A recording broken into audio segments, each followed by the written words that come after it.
Diamond Harbour Lok Sabha থেকে বিপুল ভোটে জয়লাভের পর এই প্রথম আমতলা নির্বাচনী কার্যালয়ে দলীয় কর্মী থেকে শুরু করে বিভিন্ন বিধানসভার বিধায়ক ও সাধারণ মানুষের সাথে শুভেচ্ছা বিনিময় করলেন ডায়মন্ড হারবার লোকসভা কেন্দ্রের সাংসদ তথা সর্বভারতীয় তৃণমূল কংগ্রেসের সাধারণ সম্পাদক অভিষেক বন্দ্যোপাধ্যায়।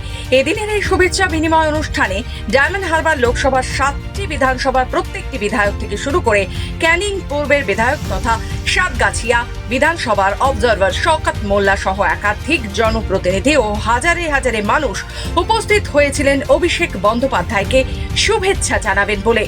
এদিন একেবারে খোশ মেজাজে প্রত্যেকটি দলীয় কর্মী থেকে শুরু করে সাধারণ মানুষের সাথে কথা বলেন তিনি।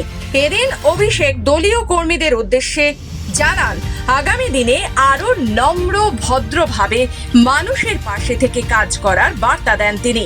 পাশাপাশি যে সমস্ত দলীয় কর্মী ও জনপ্রতিনিধিরা মিষ্টি নিয়ে গিয়েছিলেন তার জন্য তিনি বলেন, আজ আপনাদের মিষ্টি খাওয়ার দিন, আপনারা মিষ্টি মুখ করুন। বিরোধী রাজনীতির নেতারা কয়েকদিন যাবৎ টিভির পর্দায় দাঁড়িয়ে অভিষেক বন্দ্যোপাধ্যায় তৃণমূল কংগ্রেস দলের ভবিষ্যৎ দয়ালু উদার মহৎ সাংসদ, তাকে মর্যাদা না দিয়ে কুৎসা মিথ্যাচার করে বাংলার সভ্যতা সংস্কৃতিকে ধ্বংস করল।